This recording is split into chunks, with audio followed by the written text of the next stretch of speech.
ঘোষণা করেছে তাদের শক্তিশালী সামরিক পদক্ষেপ ইসরায়েলকে একতরফাভাবে আগ্রাসন বন্ধ করতে বাধ্য করেছে। ইরানের supreme national security council SNSC এর সচিবালয় বলেছে যে ইরানের সশস্ত্র বাহিনীর দৃঢ় ও শক্তিশালী প্রতিক্রিয়ার পর ইসরায়েলি সরকার একতরফাভাবে ইসলামিক প্রজাতন্ত্রের বিরুদ্ধে তাদের আগ্রাসন বন্ধ করতে বাধ্য হয়েছে। এক বিবৃতিতে ইরানের শীর্ষ নিরাপত্তা সংস্থা তাদের নিরাপত্তা বাহিনীর অনুকরণীয় সাহসের প্রশংসা করে। বিবৃতিতে বলা হয়, ইহুদিবাদী শত্রুর আগ্রাসনের জবাবে ইরানের সশস্ত্র বাহিনীর সাহসী এবং আত্মত্যাগী সন্তানেরা নেতা ও সর্বাধিনায়ক আয়াতুল্লাহ খামেনির নির্দেশ মেনে চলে এবং প্রতিটি শত্রুতার বিরুদ্ধে অনুকরণীয় সাহসের সাথে প্রতিক্রিয়া জানায়। 24 জুন সকালে মার্কিন প্রেসিডেন্ট ডোনাল্ড ট্রাম্পের ঘোষণা অনুযায়ী ইসরায়েল তাদের আগ্রাসন বন্ধের বিষয়টি নিশ্চিত করার পর এই বিবৃতি আসে।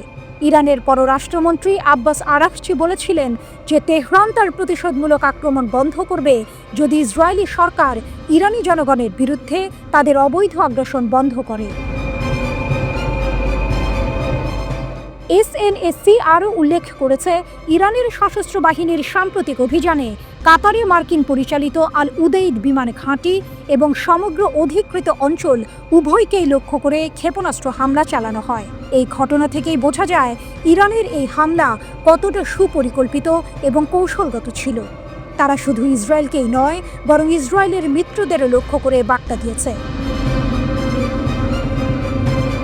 বিবৃতিতে বলা হয়েছে, ইরানের এই শক্তি বছরের পর বছর ধরে উদ্ভাবনী এবং অক্লান্ত সংগ্রামের মাধ্যমে বিকশিত হয়েছে, যা 12 দিনের তীব্র এবং দক্ষ প্রতিরোধের সময় সম্পূর্ণরূপে মোতায়েন করা হয়।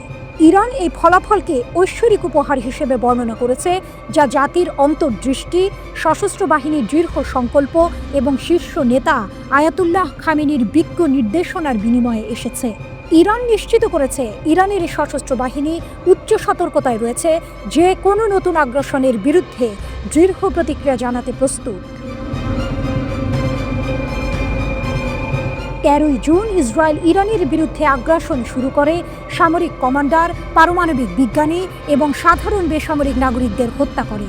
এরপর 22 জুন মার্কিন যুক্তরাষ্ট্র ইসরায়েলি সরকারের সাথে আক্রমণে যোগ দেয় এবং জাতিসংঘের সনদ, আন্তর্জাতিক আইন এবং পারমাণবিক অস্ত্র বিস্তার রোধ চুক্তি NPTর গুরুতর লঙ্ঘন করে 3টি ইরানি পারমাণবিক স্থাপনায় বোমা হামলা চালায়।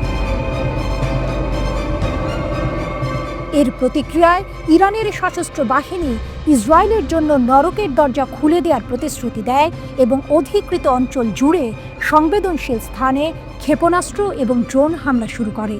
এরপর ইরান কাতারের আল উদেইদ বিমান ঘাঁটিতে একের পর এক ক্ষেপণাস্ত্র হামলা চালায়, যা পশ্চিম এশিয়ার বৃহত্তম আমেরিকান সামরিক ঘাঁটি। এই ঘাঁটিটি মার্কিন বিমান বাহিনী কমান্ডের সদর দপ্তর হিসেবে কাজ করে এবং পশ্চিম এশিয়ায় আমেরিকান সামরিক বাহিনীর সবচেয়ে কৌশলগত সম্পদ। এদিকে ইরানে হামলা চালিয়ে ইসরায়েল যুদ্ধবিরতি লঙ্ঘন করায় মার্কিন প্রেসিডেন্ট ডোনাল্ড ট্রাম্প ইসরায়েলি প্রধানমন্ত্রী বেনিয়ামিন নেতানিয়াহুর ওপর অত্যন্ত বিরক্ত। সম্ভবত তিনি মনে করছেন নেতানিয়াহু বিশ্বাস ভঙ্গ করছেন। কাতার ভিত্তিক সংবাদ মাধ্যম আল জাজিরার যুক্তরাষ্ট্র প্রতিনিধি ফিল লাভেল এই কথা বলেছেন।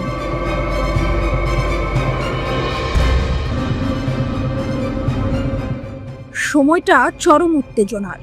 একদিকে ইরানের পারমাণবিক স্থাপনায় মার্কিন বোমারু বিমানের হামলা, অন্যদিকে তার জবাব দিতে ইরানের সশস্ত্র বাহিনীর প্রতিশোধমূলক অভিযান। পরিস্থিতি ঘোলাটে হতে থাকে ইরানের পারমাণবিক স্থাপনা লক্ষ্য করে মার্কিন বোমারু বিমানের হামলার মধ্য দিয়ে। নাতানজ, ইস্ফাহান এবং ফোর্দোতে 3টি ইরানি পারমাণবিক স্থাপনা লক্ষ্যবস্তুতে পরিণত হয়েছিল।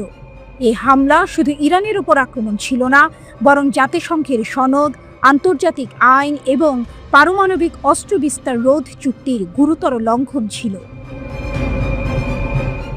ইসরায়েলি সরকার 1 সপ্তাহেরও বেশি সময় ধরে ইরানের বিরুদ্ধে বিনা উস্কানিতে এবং বেআইনি আগ্রাসন চালাচ্ছিল, যার ফলস্বরূপ বহু শীর্ষস্থানীয় সামরিক কমান্ডার, বিজ্ঞানী এবং সাধারণ বেসামরিক নাগরিক নিহত হয়েছিলেন। আমেরিকান আক্রমণটি এই ইসরায়েলি আগ্রাসনেরই ধারাবাহিকতা ছিল, তবে ইরানের প্রতিক্রিয়া দ্রুত এবং নির্ভুল।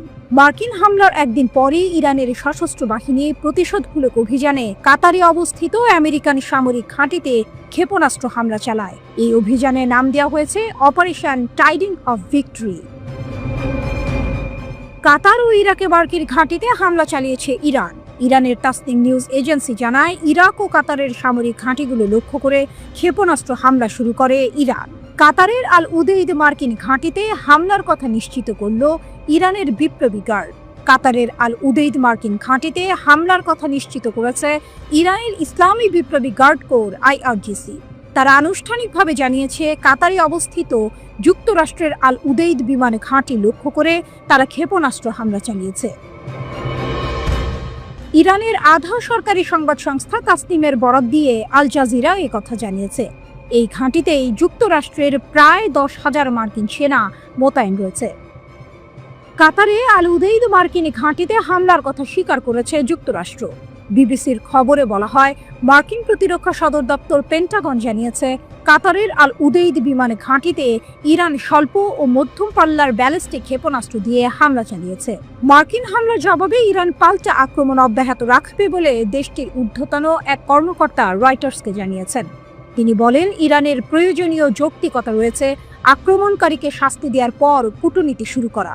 আলোচনার পথ খুঁজলে আগে ইসরায়েল ও যুক্তরাষ্ট্রকে হামলা বন্ধ করতে হবে। কাতারে যুক্তরাষ্ট্রের আল উদেইদ বিমান ঘাঁটিতে ক্ষেপণাস্ত্র হামলার পর ইরান বলেছে, এ হামলা কোনোভাবেই কাতার বা দেশটির জনগণের বিরুদ্ধে নয়। হামলার লক্ষ্য ছিল যুক্তরাষ্ট্রের ঘাঁটি। ইরানের জাতীয় সর্বোচ্চ নিরাপত্তা পরিষদ এক বিবৃতিতে বলেছে, ইরান হামলা চালিয়ে কাতারে অবস্থিত মার্কিন ঘাঁটি চুরমার করে দিয়েছে। এই হামলা কাতার কিংবা দেশটির জনগণের জন্য কোনোভাবেই বিপজ্জনক নয়।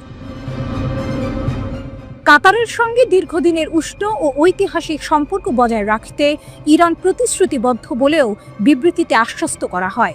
ইরানের রাষ্ট্রীয় গণমাধ্যমের বরাত দিয়ে বিবৃতিতে আরও বলা হয়েছে, যুক্তরাষ্ট্র ইরানের পারমাণবিক স্থাপনাগুলোতে যতগুলো বোমা ফেলেছে, কাতারের মার্কিন ঘাঁটি ধ্বংস করতেও ঠিক সেই পরিমাণ ক্ষেপণাস্ত্র ছুঁড়েছে তেহরান।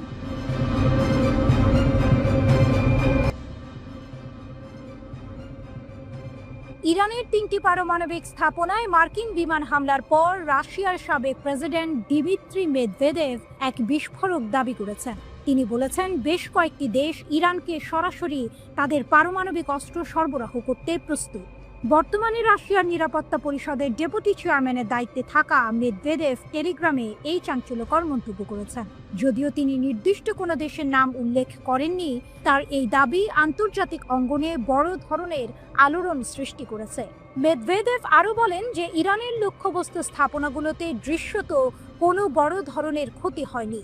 এর অর্থ হলো ইউরেনিয়াম সমৃদ্ধকরণ এবং পারমাণবিক অস্ত্রের উন্নয়ন সম্ভবত অব্যাহত থাকবে। মেদভেদেভ শুধু পারমাণবিক অস্ত্রের সরবরাহের কথাই বলেননি, তিনি সতর্ক করে দিয়েছেন যে যুক্তরাষ্ট্র আরেকটি বড় সংঘাতের ঝুঁকিতে পড়েছে। তার মতে এই হামলা ইরানের নেতৃত্বকে রাজনৈতিকভাবে আরও শক্তিশালী করেছে। এর মানে হলো, হামলার উদ্দেশ্য যাই থাকুক না কেন, ইরানকে দুর্বল করার বদলে এটি তাদের আরও একাট্রা করে তুলতে পারে, যা পরিস্থিতিকে আরও জটিল করে তুলবে। এর আগে ইরানের উপর হামলার পর রাশিয়ার পররাষ্ট্র মন্ত্রণালয় এটিকে আন্তর্জাতিক আইন, জাতিসংঘের সনদ এবং জাতিসংঘের নিরাপত্তা পরিষদের প্রস্তাবগুলির স্পষ্ট লঙ্ঘন বলে আখ্যা দিয়েছিল। মার্কিন প্রেসিডেন্ট ডোনাল্ড ট্রাম্প দাবি করেছেন, যুক্তরাষ্ট্রের বিমান বাহিনী B-2 স্টেলথ বিমান ব্যবহার করে ইরানের 3টি পারমাণবিক স্থাপনায় সফল আক্রমণ চালিয়েছে। যুক্তরাষ্ট্র ও ইসরায়েলের হামলার পর মধ্যপ্রাচ্য সহ বিশ্বব্যাপী এক নতুন উদ্বেগের সৃষ্টি হয়েছে। কুইন্সি ইনস্টিটিউট ফর রেসপন্সিবল স্টেটক্রাফট এর নির্বাহী ভাইস প্রেসিডেন্ট ক্রিতা পার্সি আল জাজিরাকে দেয়া এক সাক্ষাৎকারে দাবি করেছেন, এই হামলার ফলস্বরূপ আগামী 5 থেকে 10 বছরের মধ্যে ইরান একটি পারমাণবিক অস্ত্রধারী রাষ্ট্রে পরিণত হওয়া প্রায় নিশ্চিত। পার্সি জোর দিয়ে বলেছেন যে ইরান তাৎক্ষণিক কোনো অস্তিত্বের সংকট তৈরি করেনি বা হামলার হুমকিও দেয়নি। তা সত্ত্বেও পারমাণবিক শক্তিধর দুই দেশ যুক্তরাষ্ট্র ও ইসরায়েল মিলে অপারমাণবিক রাষ্ট্র ইরানের ওপর হামলা চালিয়েছে। তার মতে ইসরায়েলই প্রথম ইরানকে আক্রমণ করে যুদ্ধের সূচনা করেছে এবং যুক্তরাষ্ট্র এই সংঘাতে যুক্ত হয়ে পরিস্থিতিকে আরও ঘোলাটে করেছে।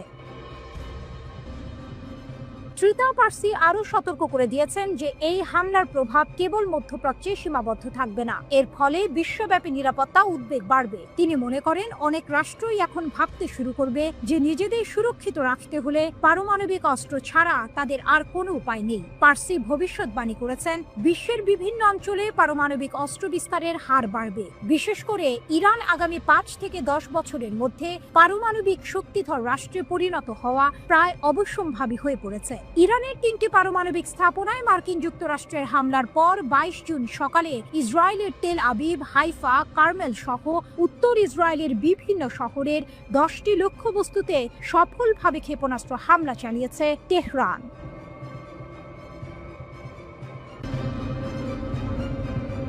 গত 13 জুন ইসরায়েল বিনা উস্কানিতে হামলা চালালে ইরানও তার জবাব দিয়েছে পাল্টা ক্ষেপণাস্ত্র হামলার মাধ্যমে। সামরিক বিশ্লেষকেরা বলছেন এই হামলায় ইরান তার নতুন প্রজন্মের ক্ষেপণাস্ত্রগুলো ব্যবহার করেনি, তবুও ইসরায়েলের আকাশ প্রতিরক্ষা ব্যবস্থা কার্যত অকার্যকর হয়ে পড়েছে। এর 10টি প্রধান বৈশিষ্ট্য রয়েছে। ইসরায়েল যখন 13 জুন ইরানের ওপর হামলে পড়ল, ইরান তখন জবাব দিল পাল্টা ক্ষেপণাস্ত্র দিয়ে। সবাই ভেবেছিল এবার বুঝি ইরান তার সব বাঘা বাঘা ক্ষেপণাস্ত্র নামাবে, কিন্তু না। সামরিক বিশ্লেষকদের ধারণা ইরান তার নতুন প্রজন্মের ক্ষেপণাস্ত্রগুলো নাকি এখনো ব্যবহারই করেনি। অবাক হচ্ছেন? আরো অবাক হবেন যখন শুনবেন এত কিছুর পরও ইসরায়েলের অত্যাধুনিক আকাশ প্রতিরক্ষা ব্যবস্থা পুরোপুরি সফল হতে পারেনি। এর পেছনে আছে ইরানের এক দারুণ কৌশল, যার 10টি বৈশিষ্ট্য ইসরায়েলিদের রাতের ঘুম কেড়ে নিয়েছে। রাত দিনের হামলা, গোলক ধাঁধা। ইরান দিনের বেলায় যেমন হামলা চালাচ্ছে, রাতের বেলায়ও তেমনি। কোনো নির্দিষ্ট সময় নেই, এতে ইসরায়েলিরা গুছিয়ে ওঠারই সুযোগ পাচ্ছে না। সব সময় থাকছে এক ধরনের উদ্বেগের মধ্যে। কখন কি হয় বলা মুশকিল। আসল নকলের খেলা। ইরান ভুয়া আক্রমণের সঙ্গে আসল হামলার এমন একটি সমন্বয় ঘটাচ্ছে যে ইসরায়েলি প্রতিরক্ষা ব্যবস্থাগুলো রীতিমতো বিভ্রান্ত হয়ে পড়ছে। কোনটা আসল আর কোনটা নকল সেটা বুঝতেই তাদের ঘাম ছুটে যাচ্ছে। প্রাণঘাতী অস্ত্রের বৈচিত্র্য। শুধু ক্ষেপণাস্ত্র নয়, ইরান ব্যবহার করছে ব্যালিস্টিক ক্ষেপণাস্ত্র, আত্মঘাতী ড্রোন সহ বিভিন্ন ধরনের মারণাস্ত্র। এতে ইসরায়েলের জন্য আক্রমণের ধরন বোঝা এবং প্রতিরোধ করা আরও কঠিন হয়ে দাঁড়িয়েছে। বুড়ো আঙুল দেখিয়ে লক্ষ্যে ইসরায়েলের থার্ড, আয়রন ডোম ও ডেভিড স্লিং এর মতো আধুনিক প্রতিরক্ষা ব্যবস্থাগুলোকে বুড়ো আঙুল দেখিয়ে ইরানের ক্ষেপণাস্ত্রগুলো ঠিকই লক্ষ্যে আঘাত হানছে। এতে ইসরায়েল বুঝে গেছে তাদের নিরাপত্তার নিশ্চয়তা আসলে কতটা ঠুনকো। থামছে না হামলা, বদলাচ্ছে কৌশল। ইরান থেমে থেমে বিভিন্ন ধরনের আরো অপ্রত্যাশিত ক্ষেপণাস্ত্র ব্যবহার করছে, যা ইসরায়েলি প্রতিরক্ষা ব্যবস্থার জন্য এক বিশাল চ্যালেঞ্জ। তারা বুঝতেই পারছে না এরপর কি আসবে আর কোথা থেকে আসবে। লক্ষ্যবস্তুতে চমক। ইরান শুধু সামরিক ঘাঁটিতে নয়, ভিন্ন ভিন্ন লক্ষ্যবস্তুতে আঘাত হানছে, যা ইসরায়েলি সেনাবাহিনীকে বারবার বিস্মিত করছে। তাদের ধারণা ছিল ইরান শুধু নির্দিষ্ট কিছু জায়গায় হামলা চালাবে, কিন্তু ইরানের কৌশল ভিন্ন। সীমানা ছাড়িয়ে হামলা। হামলার পরিসীমা কোনো নির্দিষ্ট এলাকায় সীমাবদ্ধ নেই। ইসরায়েলের এক প্রান্ত থেকে আরেক প্রান্ত পর্যন্ত, উত্তর থেকে দক্ষিণ পর্যন্ত সব জায়গাতেই ইরান হামলা চালাচ্ছে। এতে ইসরায়েলের কোনো স্থানই আর নিরাপদ মনে হচ্ছে না। ডেটা ব্যাংকের জাদু। ইরানের হাতে রয়েছে লক্ষ্যবস্তুর একটি বিশাল ডেটা ব্যাংক। এর মাধ্যমে তারা সামরিক ঘাঁটি, তেল শোধনাগার সহ ইসরায়েলের গুরুত্বপূর্ণ অবকাঠামোতে নিখুঁতভাবে আঘাত হানতে পারছে। এটা যেন জাদুর মতো কাজ করছে। সতর্কবার্তা কিন্তু শঙ্কা। ইরান বারবার সতর্ক করে দিয়েছে ইসরায়েলের কোনো স্থানই আর নিরাপদ নয়। এই সতর্কবার্তা একদিকে যেমন ইরানকে আত্মবিশ্বাসী দেখাচ্ছে, তেমনি ইসরায়েলের মধ্যে জন্ম দিচ্ছে গভীর শঙ্কার। তুরুপের তাস এখনো পকেটে। ইরানের বেশ কয়েকটি নতুন প্রজন্মের দূরপাল্লার ক্ষেপণাস্ত্র এখনো নাকি ব্যবহারই করা হয়নি। এর মানে হলো ভবিষ্যতেও ইসরায়েলের বিরুদ্ধে চমকে দেওয়ার মতো আরো বড় হামলা হতে পারে। ইরান যেন তার তুরুপের তাস এখনো পকেটে রেখেই খেলা চালাচ্ছে।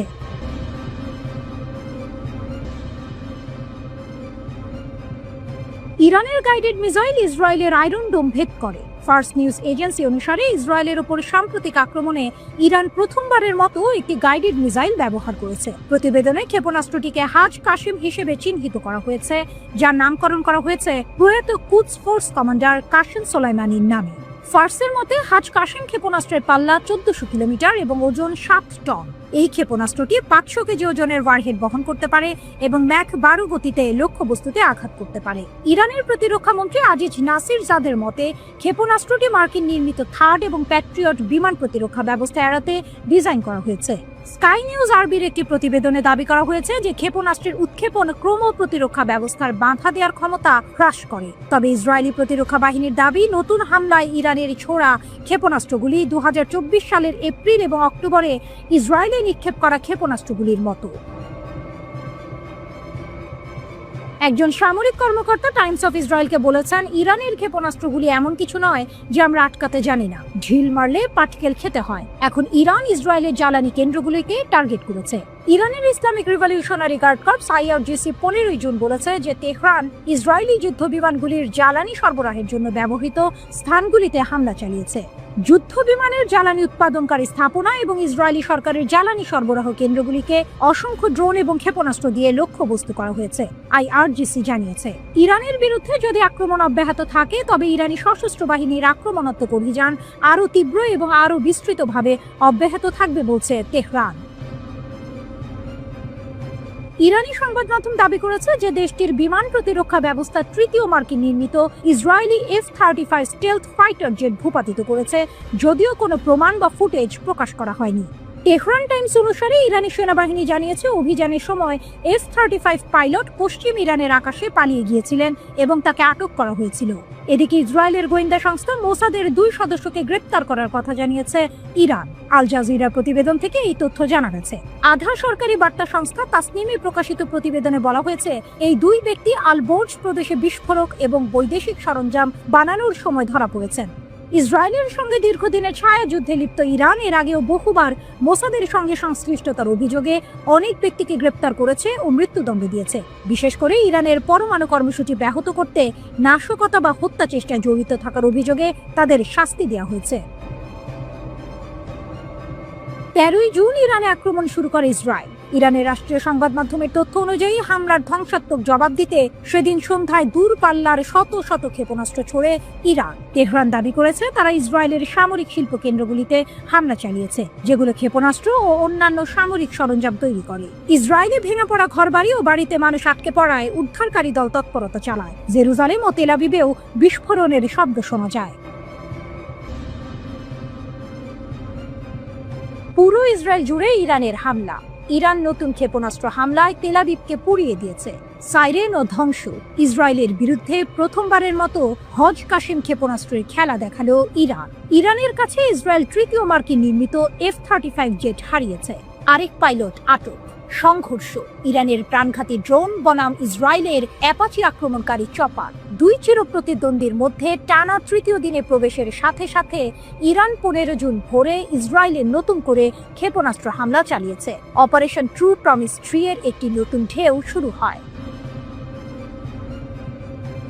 ইরানের রাষ্ট্রীয় টিভি ইসরায়েলের ওপর আক্রমণ শুরুর ঘোষণা দেওয়ার সময় ইসরায়েলি আকাশ তেহরানের ক্ষেপণাস্ত্রে আলোকিত হওয়ার সরাসরি ফুটেজ সম্প্রচার করেছে। ইসরায়েল জানিয়েছে সন্ধ্যা এবং রাতের মধ্যে ইরান থেকে একাধিক লক্ষ্যবস্তুতে 2টি ক্ষেপণাস্ত্র এবং ড্রোন নিক্ষেপ করা হয়েছে।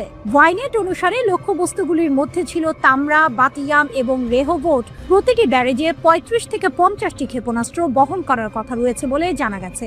ইসরায়েলি কর্তৃপক্ষ দাবি করেছে প্রায় 100টি ক্ষেপণাস্ত্র এবং ডজন ডজন মনুষ্যবিহীন বিমান UAV প্রতিহত করা হয়েছে। জেরুজালেম এবং তেল আবিব জুড়ে বিমান হামলার সাইরেন এবং গর্জন প্রতিধ্বনিত হয়েছিল, যার ফলে আক্রমণের সময় লক্ষ লক্ষ লোক আশ্রয় কেন্দ্রে ছুটে যেতে বাধ্য হয়েছিল। ইসরায়েলি সেনাবাহিনী এক্সে লিখেছে যে কয়েক ডজন শহর এবং সম্প্রদায় জুড়ে লক্ষ লক্ষ লোক সাইরেন বাজানোর সাথে সাথে আশ্রয়ের জন্য ছুটে যাচ্ছিল। তেল আবিবের কাছে রামাত গান শহরে AFP ছবিতে ইরানের প্রথম আক্রমণের পর ধ্বংসস্তূপে ভরা ভবন, ধ্বংসপ্রাপ্ত যানবাহন এবং রাস্তাঘাট দেখা গেছে। ইরানের সরকারি আরবি সংবাদ সংস্থা রকেট ইমোজি সহ রিপোর্ট করেছে তেল আবিব জ্বলছে।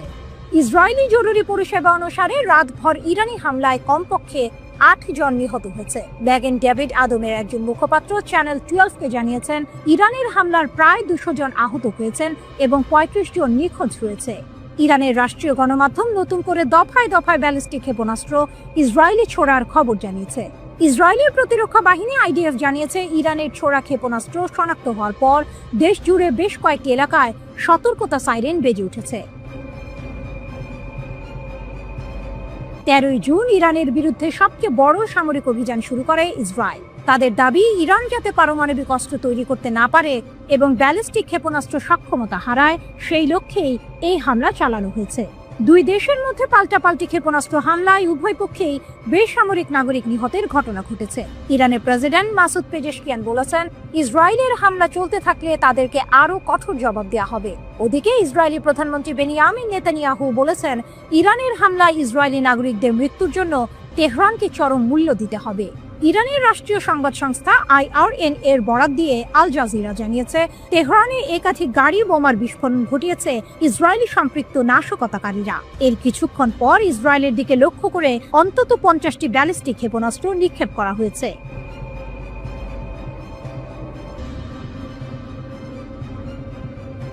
মধ্যপ্রাচ্যের উত্তেজনা এক নতুন উচ্চতায় পৌঁছেছে। ইসরায়েল এবং ইরানের মধ্যে চলমান পাল্টাপাল্টি হামলায় এবার যোগ হয়েছে আরও চাঞ্চল্যকর খবর। ইরান দাবি করছে, তারা ইসরায়েলের সবচেয়ে অত্যাধুনিক এবং তথাকথিত অদৃশ্য F-35 যুদ্ধ বিমান ভূপাতিত করেছে। শুধু তাই নয়, তেহরান 2 ইসরায়েলি পাইলটকে আটক করারও দাবি করছে। যদি এই দাবি সত্য হয়, তবে এটি ইসরায়েলের সামরিক সক্ষমতা এবং যুক্তরাষ্ট্রের যুদ্ধ বিমান প্রযুক্তির জন্য এক বিরাট ধাক্কা। ইরানের চাঞ্চল্যকর দাবি, 3টি F-35 ধ্বংস, 2 পাইলট আটক। ইরানের সেনাবাহিনী এক বিবৃতিতে জানিয়েছে, তেহরান এবং তেলাবিবের মধ্যে চলমান গুলি বিনিময়ের মধ্যে তাদের বিমান প্রতিরক্ষা বাহিনী ইসরায়েলি সরকারের আরও একটি 5ম প্রজন্মের F-35 যুদ্ধ বিমান গুলি করে ভূপাতিত করেছে। ইরানের সামরিক বাহিনীর জনসংযোগ অফিস শনিবার জানিয়েছে, তাদের বিমান প্রতিরক্ষা বাহিনী দেশের পশ্চিমাঞ্চলে ইসরায়েলি সরকারের আরেকটি F-35 যুদ্ধ বিমান সফলভাবে আঘাত করে ধ্বংস করেছে। পাইলটের ভাগ্য অজানা এবং বর্তমানে তদন্তাধীন বলে জানানো হয়েছে।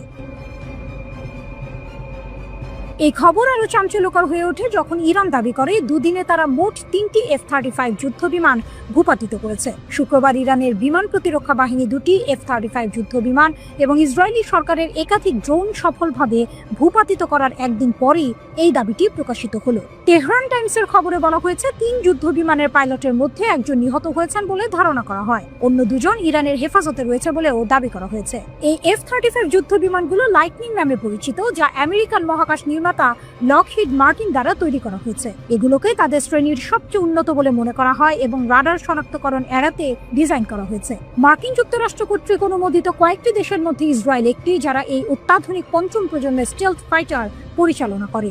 F-35 নামে ইসরায়েলের কাস্টমাইজড সংস্করণটি ইসরায়েলি দখলদার সেনাবাহিনীকে বাধা বা ট্র্যাকিং এর ঝুঁকি কম রেখে গভীর অনুপ্রবেশ মিশন পরিচালনা করতে দেয়। তাহলে কিভাবে ইরান এই বিমানগুলো ভূপাতিত করলো? এটি কি ইরানের বিমান প্রতিরক্ষা ব্যবস্থার অভাবনীয় উন্নতি প্রমাণ, নাকি F-35 প্রযুক্তির দুর্বলতা? ইরানের এই দাবি, বিশেষ করে F-35 এর মতো অত্যাধুনিক স্টেলথ যুদ্ধ বিমান ভূপাতিত করা এবং পাইলটদের আটকের ঘটনা অপ্রত্যাশিত। এতদিন পর্যন্ত F-35কে কার্যত অপ্রতিরোধ্য বলে মনে করা হতো। যদি ইরানের এই দাবি সত্য হয়, তাহলে এর 2টি দিক থাকতে পারে। 1, ইরানের বিমান প্রতিরক্ষা ব্যবস্থার অভাবনীয় উন্নতি। হয়তো ইরান এমন কোনো নতুন প্রযুক্তি বা কৌশল তৈরি করেছে যা F-35 এর স্টেলথ ক্ষমতাকে অকার্যকর করতে সক্ষম। এটি একটি গেম চেঞ্জার হতে পারে। 2, F-35 এর সীমাবদ্ধতা। সম্ভবত F-35 যুদ্ধ বিমান তার স্টেলথ ক্ষমতা থাকা সত্ত্বেও কিছু পরিস্থিতিতে অরক্ষিত, যা ইরান কাজে লাগিয়েছে। এই ঘটনা মধ্যপ্রাচ্যের সামরিক ভারসাম্যকে গুরুতরভাবে প্রভাবিত করতে পারে। যদি ইসরায়েল তাদের সবচেয়ে উন্নত যুদ্ধ বিমান হারায় এবং পাইলটরা আটক হয়, তবে এটি তাদের সামরিক মনোবল এবং কৌশলগত সক্ষমতার উপর বড় ধরনের প্রভাব ফেলবে।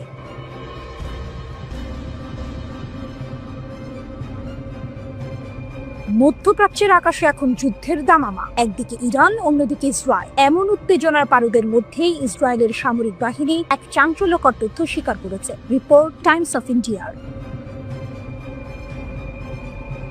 তারা জানিয়েছে ইরানের হামলার আগে তাদের অত্যাধুনিক সতর্কতা ব্যবস্থা সম্পূর্ণরূপে ব্যর্থ হয়েছে। এই ঘটনায় ইসরায়েলিদের মধ্যে যেমন ক্ষোভ সৃষ্টি করেছে, তেমনি আন্তর্জাতিক মহলেও প্রশ্ন উঠেছে ইসরায়েলের প্রতিরক্ষা ব্যবস্থা নিয়ে। অন্ধকারে ইসরায়েলিরা সাইরেন বাজলেও কিন্তু সতর্কবার্তা কই। ঘটনার সূত্রপাত হয় যখন মধ্য ইসরায়েলে ইরানি ক্ষেপণাস্ত্র আঘাত হানে। প্রচন্ড বিস্ফোরণে কেঁপে ওঠে তেল আবিব সহ বিস্তীর্ণ অঞ্চল। কিন্তু চমকপ্রদ ব্যাপার হলো, স্থানীয় বাসিন্দারা জানিয়েছেন বিস্ফোরণের আগে তারা কোনো ধরনের পূর্ব সতর্কতা পাননি। তাদের অভিযোগ, বিস্ফোরণের শব্দ শোনার পর কেবল বিমান হামলার সাইরেন বেজেছে, যার কোনো উপযোগিতা ছিল না। আমরা কেবল বিস্ফোরণের শব্দ শুনেছি, তারপর সাইরেন বেজেছে, বলেছিলেন এক আতঙ্কিত ইসরায়েলি নাগরিক।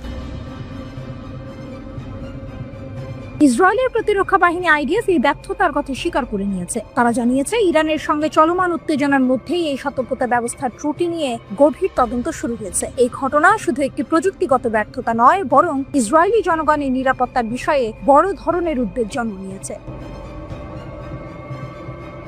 নেসার ইসের প্রথম পরীক্ষা নাকি প্রথম ব্যর্থতা? এই হামলার ঘটনায় ইসরায়েলের নতুন ব্যক্তিগত বার্তা প্ল্যাটফর্ম হিব্রুতে, যা মেসার ইসি নামে পরিচিত, সেটির প্রথম পূর্ণাঙ্গ ব্যবহার হয়েছিল। এই সিস্টেমটি মোবাইল ফোনে সরাসরি সতর্কতা পাঠানোর জন্য সেল ব্রডকাস্ট প্রযুক্তি ব্যবহার করে। এর বিশেষত্ব হলো এটি কাজ করার জন্য কোনো অ্যাপ, ইন্টারনেট বা সাইন আপের প্রয়োজন নেই। হুমকিপ্রাপ্ত এলাকার কাছাকাছি থাকা ফোনে স্বয়ংক্রিয়ভাবে একটি উচ্চস্বরের ও স্বতন্ত্র জরুরি সুরের সঙ্গে বার্তাটি প্রদর্শিত হওয়ার কথা।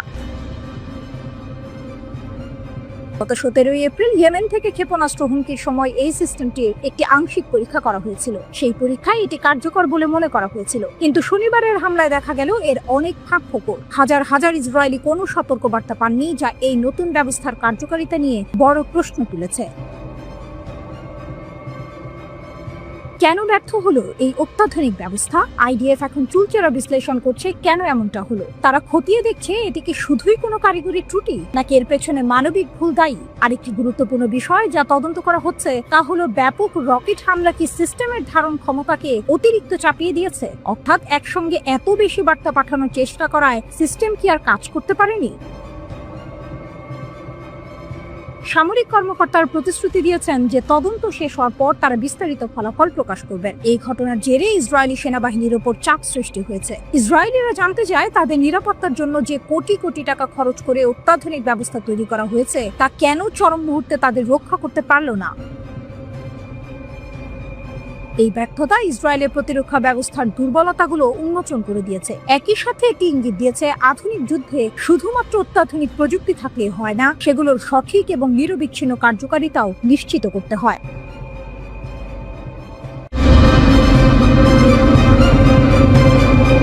ইরানের ক্ষেপণাস্ত্রের কোপে ইসরায়েলের বৈজ্ঞানিক গর্ব ধূলিসাৎ। মোসাদের গোপন আঁতুড় ঘর কি ধ্বংসস্তূপ? তেল আবিবের দক্ষিণে অবস্থিত বিখ্যাত ওয়েজম্যান ইনস্টিটিউট অফ সায়েন্স একসময় ইসরায়েলের বৈজ্ঞানিক শক্তি ও গর্বের প্রতীক।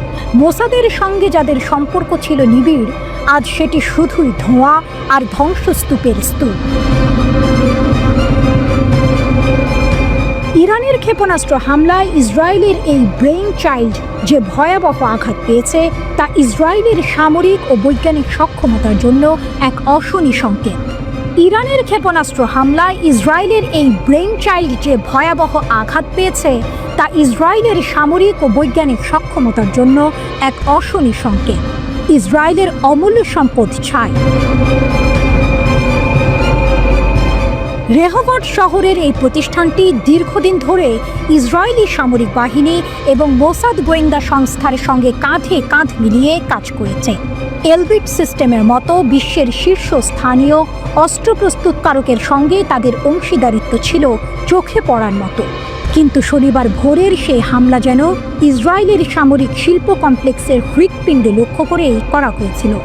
ইসরায়েলি গণমাধ্যমও স্বীকার করেছে এই হামলা দুর্ঘটনাজনক নয়। পদার্থবিদ্যা, জৈব প্রযুক্তি, এমনকি কৃত্রিম বুদ্ধিমত্তার মতো অত্যাধুনিক গবেষণার কেন্দ্র ছিল এটি। ইসরায়েলি বিশেষজ্ঞরা এই ধ্বংসযজ্ঞকে বিপর্যয়কর বলে অভিহিত করেছেন। পরীক্ষাগার থেকে শুরু করে সম্পূর্ণ ভবন সবই এখন ধ্বংসস্তূপে পরিণত। সংবেদনশীল যন্ত্রপাতি, বিরল জৈবিক উপকরণ এবং কয়েক দশকের অগ্রণী গবেষণা সবকিছুই চোখের পলকে শেষ। এক সময় যা ইসরায়েলের বৈজ্ঞানিক গর্বের প্রতিনিধিত্ব করত, আজ তা কেবল ছাই আর ধ্বংসাবশেষ, যা বিশেষজ্ঞদেরও হতবাক করে দিয়েছে। হামলার পরের ছবিগুলো আরও মর্মান্তিক। পুড়ে যাওয়া কাঠামো, উড়ে যাওয়া জানালা, ধসে পড়া ছাদ থেকে ঝুলন্ত তার, সবই এক ভয়াবহ চিত্র তুলে ধরেছে। বিজ্ঞানীদের আর্তনাদ, কিছুই অবশিষ্ট নেই। যখন শেল আক্রান্ত বিজ্ঞানী এবং গবেষকরা তাদের ক্ষতির কথা বলতে শুরু করেন, তখনই এই হামলার ভয়াবহতা স্পষ্ট হয়। অধ্যাপক এলদাদ জাহর তার ল্যাবের ধ্বংসের বর্ণনা দিতে গিয়ে বলেন, 15 মিনিটেরও কম সময়ের মধ্যে আমি 22 বছর ধরে আমার দ্বিতীয় বাড়ি থাকা ল্যাবটিকে আগুনে পুড়িয়ে ফেলার ছবি দেখতে পাই। 3টি সম্পূর্ণ তলা ধসে পড়েছে, কিছুই অবশিষ্ট নেই। কোনো তথ্য নেই, কোনো ছবি নেই, কোনো নেট নেই, কোনো ইতিহাস নেই। জাহর আরও বলেন, এই ক্ষতি কেবল সরঞ্জামের নয়, বরং ইসরায়েলের প্রযুক্তিগত উচ্চাকাঙ্ক্ষার সঙ্গে জড়িত একটি বৈজ্ঞানিক সংরক্ষণাগারের ধ্বংস। এটি প্রজন্মের পর প্রজন্মের গবেষকদের শ্রম আর মেধার ফসল, যা মুহূর্তের মধ্যে বিলীন হয়ে গেছে। সবচেয়ে বেশি ক্ষতিগ্রস্ত হয়েছে কম্পিউটার বিজ্ঞান বিভাগ। এখানে কৃত্রিম বুদ্ধিমত্তা চালিত চিকিৎসা গবেষণার এক বিশ্ব নেতা অধ্যাপক ইরান সেগালের ল্যাব সম্পূর্ণরূপে ধ্বংস হয়ে গেছে। তার 50 সদস্যের দল অতি ঠান্ডা ফ্রিজার থেকে হাজার হাজার গুরুত্বপূর্ণ জৈবিক নমুনা উদ্ধারের জন্য আপ্রাণ চেষ্টা করছিল, কিন্তু বন্যার কারণে বেশিরভাগই অপূরণীয়ভাবে ক্ষতিগ্রস্ত হয়েছে। লক্ষ লক্ষ মূল্যের সরঞ্জাম এখন মেরামতের অযোগ্য বলে বিবেচিত হচ্ছে। প্রাণী রসায়ন বিভাগের অধ্যাপক শ্যারিয়াল ফ্রেইশম্যান বলেন, এটা কেবল ব্যয়বহুল ডিভাইস নয়, যা হারিয়ে গেছে। কয়েক দশকের সঞ্চিত দক্ষতা এবং সূক্ষ্মভাবে ক্যালিব্রেটেড বৈজ্ঞানিক ব্যবস্থা, প্রজন্মের গবেষণা অদৃশ্য হয়ে গেছে। প্রবীণ গবেষক অধ্যাপক ওরেন শুলজিনার এক ভুতুড়ে ছবি এঁকেছেন। এটা যেন আমাদের ল্যাবটি বাষ্পীভূত হয়ে গেছে। বছরের পর বছর কাজ, অনন্য DNA library, stem cell, genetically engineered মাছি প্রজাতি, সবকিছুই এক মুহূর্তের মধ্যে অদৃশ্য হয়ে গেছে। এটি ছিল আমাদের ছাত্রদের অগণিত নিদ্রাহীন রাতের ফসল।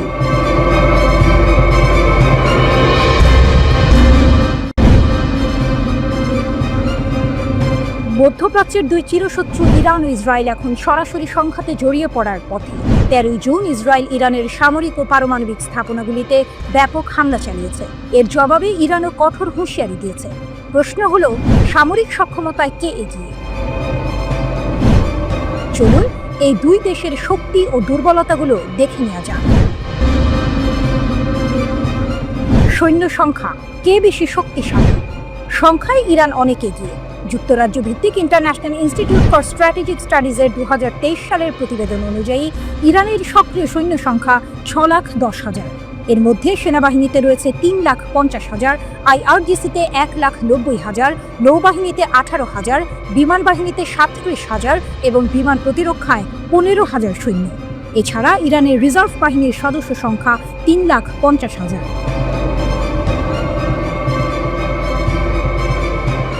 ইসরায়েলের 1,69,500 সক্রিয় সৈন্য রয়েছে। সেনাবাহিনীতে 1,26,000, নৌবাহিনীতে 9,500 এবং বিমান বাহিনীতে 34,000। ইসরায়েলের রিজার্ভ বাহিনীর সদস্য সংখ্যা 4,65,000।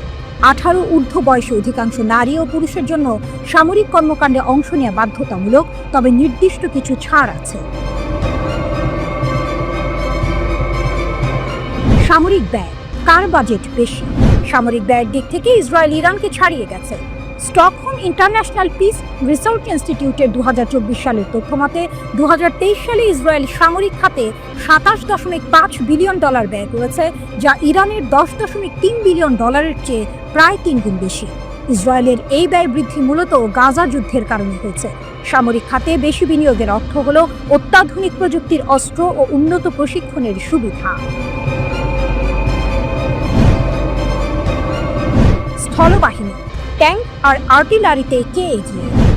স্থলপথেও ইরান সংখ্যায় এগিয়ে। দ্য মিলিটারি ব্যালেন্স 2023 অনুসারে ইরানের 10,513টির বেশি যুদ্ধ ট্যাঙ্ক এবং 6,798টি আর্টিলারি গান রয়েছে।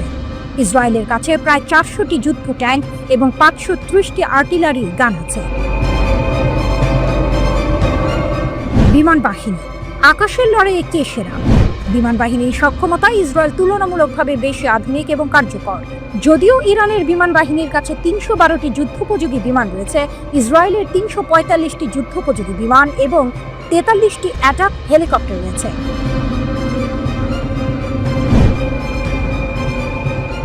নৌবাহিনী, সমুদ্রের গভীরে কার শক্তি বেশি? নৌবাহিনীর দিক থেকে ইরানের হাতে বেশি সংখ্যক জাহাজ রয়েছে। তাদের 17টি ট্যাকটিক্যাল সাবমেরিন এবং 68টি উপকূলীয় টহল ও যুদ্ধ জাহাজ রয়েছে।